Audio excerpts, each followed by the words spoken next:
Okay na ang ano mo, cardio mo. Sakto lang, pang isang game. Isang game na seryoso. Sabi tayo na. Okay na, nung bumalik ka nung nakaraan, ano ka lang, di ba? Isang laro lang nga, Yung pinakauna.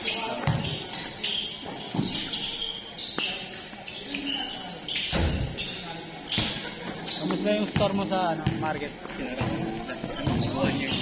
Ano na? Pinabot ko lang sa taon. Nag-negative ka na ba? Kasi kapag di mo pinabot kontrata. Landlord. Hindi ka nalugi? Nalugi ka? Lugi. Pero yung ano ba, yung puhunan, hindi na ba ako. Pero yung araw-araw, kaya. Kaya naman yung araw-araw. Yung puhunan, kung malagpas isang taon, kaso stress kasi. Daming check, fire department.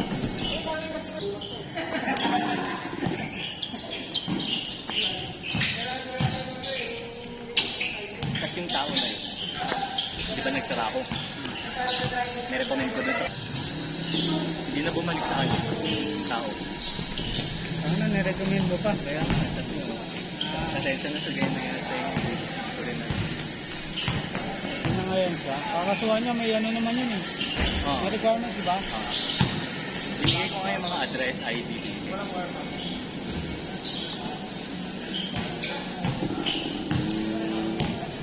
Bakit siya natangay ng gano'n? Hindi niya inaano kagad yun. Weekly siya collect ka ng... Yung una na-delay daw, bandang kulit. At sa aga, hindi na daw papakita. Kasi ito yung tao, emergency. Bandang.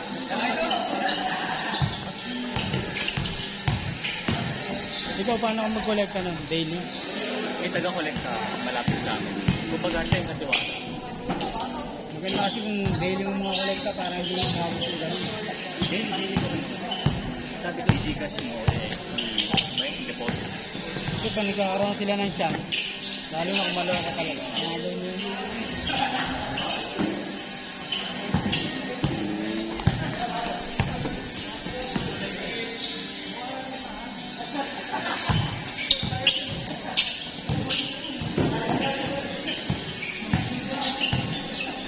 Kuha niyan para madala.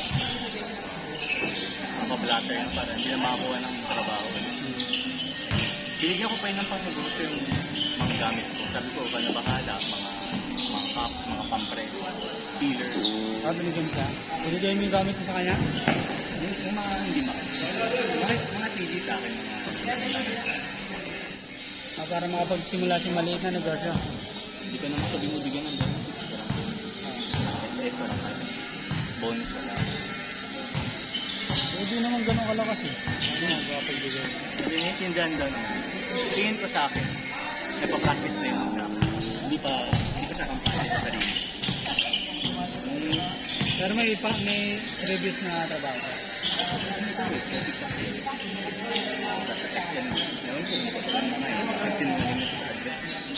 Talaga.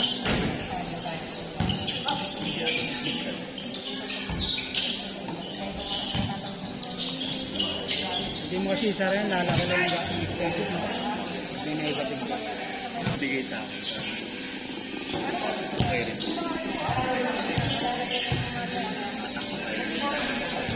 Sino nag-ano? May accountant ako. Nakakakata. Yung franchisor, yung accountant yun, binibigay sa akin. Tinapit ko. Ano bayad? May percent lang siya. Kunyari, tax mo for the month, 10,000. Sales pala. Ang pang-tax mo lang, parang 3%. Annually. Annually. Quarterly.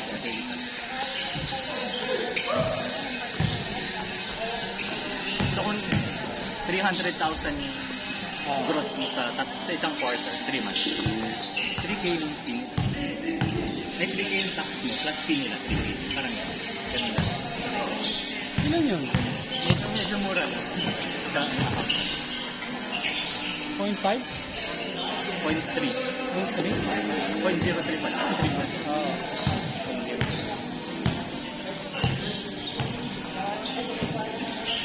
Ang bayad sa akin lang. Ang kahit sa account, kami may...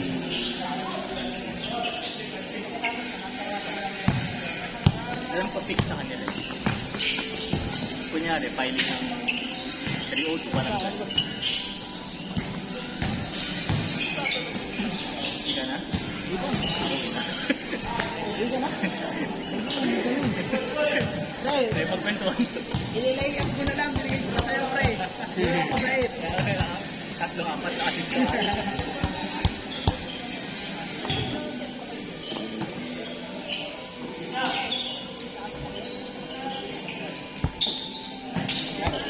Thank you.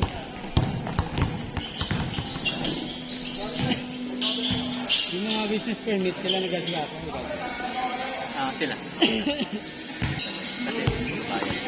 Pero yung asikaso, stress free ka, depende yung franchise.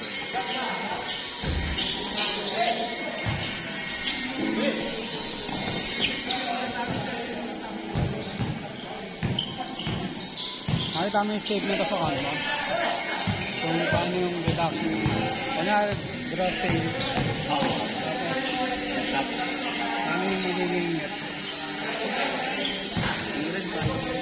Ang mangyayari 30% sa kanila. Ay, hindi. Yung tax pala. Kunyari, ang sales mo, sabi natin ano. 3% lang ng gross mo. Yun lagi. Competition. 6 lang. Tax sa BIR. Okay yung tama sa bayan. Kasi sila nagpapalala sa BIR.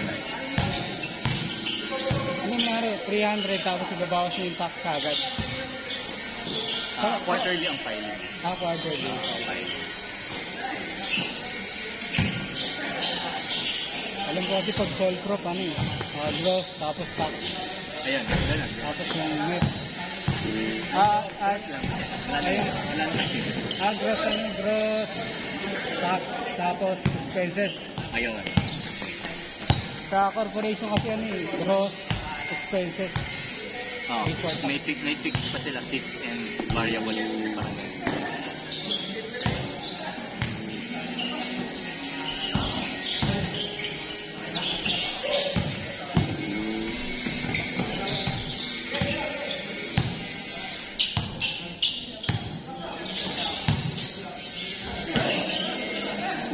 Alam ko kasi kung target mo, malakin yung company mo, ng corporation. Corporation. Hindi mo talagang ano, pang malaki yan. Yung tax kasi magano yan, alam ko kasi, Pero ang unang step, yung kung corporation lahat ng franchise. hindi, pwede naman sila magsimula sa, ano, sa DTI. Pero, ano, magastos pa at ipapa-corporation. Pero diretso corporation na. Kasi parang Pwede naman, pwede pag naman. sole proprietor, gusto mo pala to, ang naririnig ko, hindi corporation, franchising. Distribution ng license, parang gano'n ang franchising.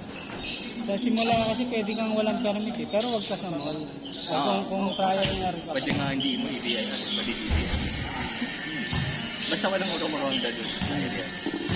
Dami mga online stores. Dami na. Malaki pa yung Mga online. Mga online ha. Kapag sila ready. Pwede yun, basta nagka-trial ka.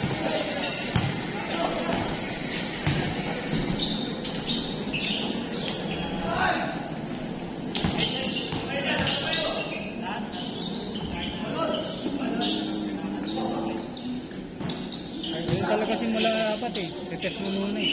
Yung market ko. Hirap mag-store ka kagad eh. Kaya importante yung mga survey sa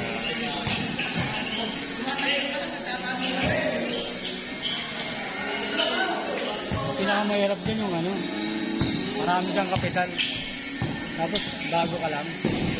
parang ganun yung nangyari sa akin. Simula mo ng malaki yan. Sabi ko sa sarili, go big. Go big na agad. Isang malaki yan.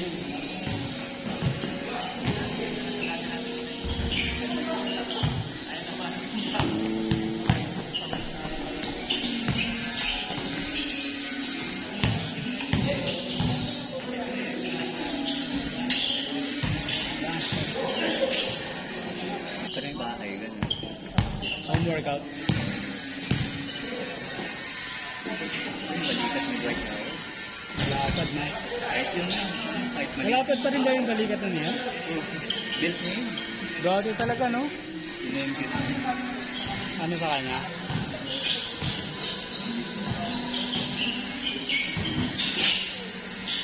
Win rate malaki test. Oh, malaki si Kelly.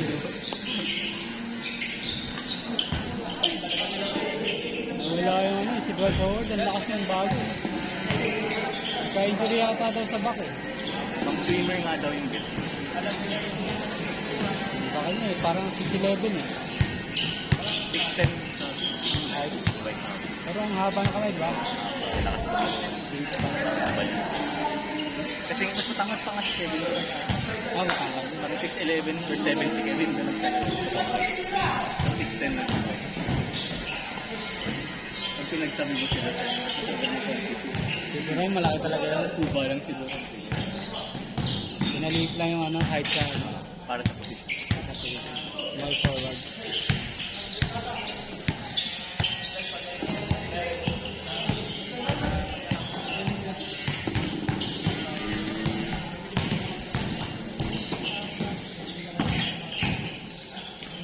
Yan.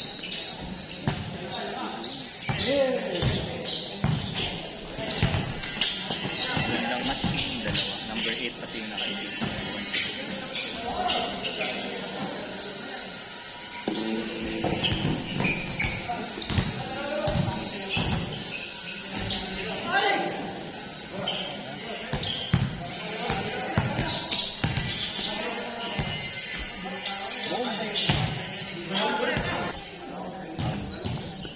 Kilo.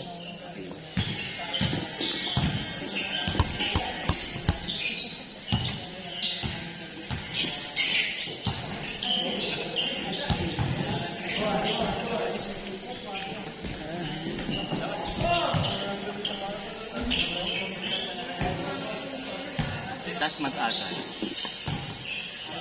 Suwabe talaga. Bagal nung release po. Hindi quick release pala. Kasi hindi nagbabago yung form talaga. Kahit malayo, no? Hindi siya nagdabay.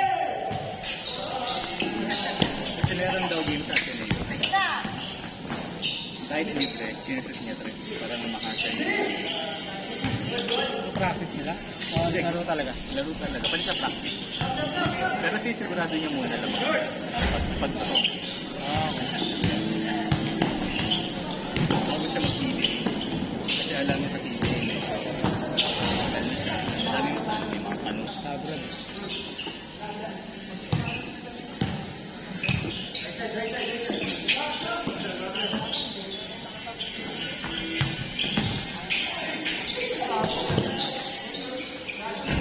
Yung utol niyang nasa ano, no?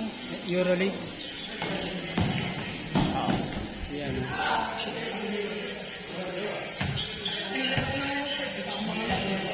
Bena, lagyan dito sa ano, college. Ay, star player. Finals MVP.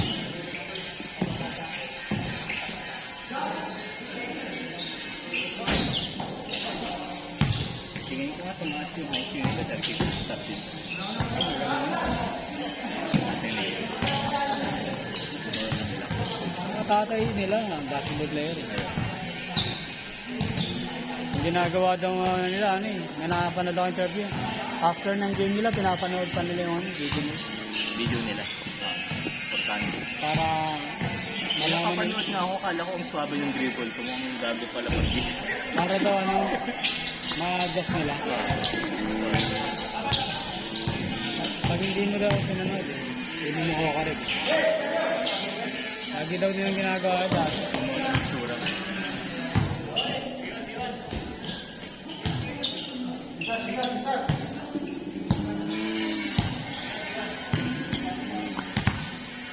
Parang titigil pa.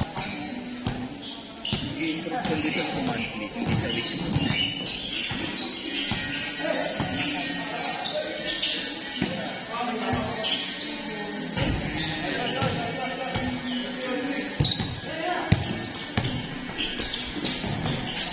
Galing yung timing ko talaga.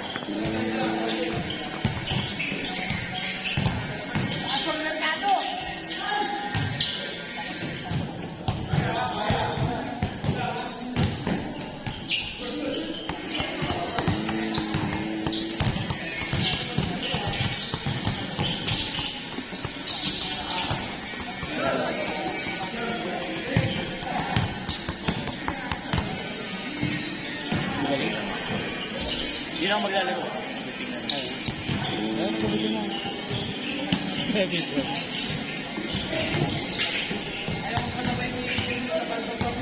Iba pa rin talaga may kububuhat pa rin ito. Iba pa rin ito.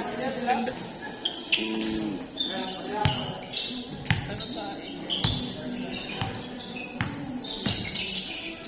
Uy!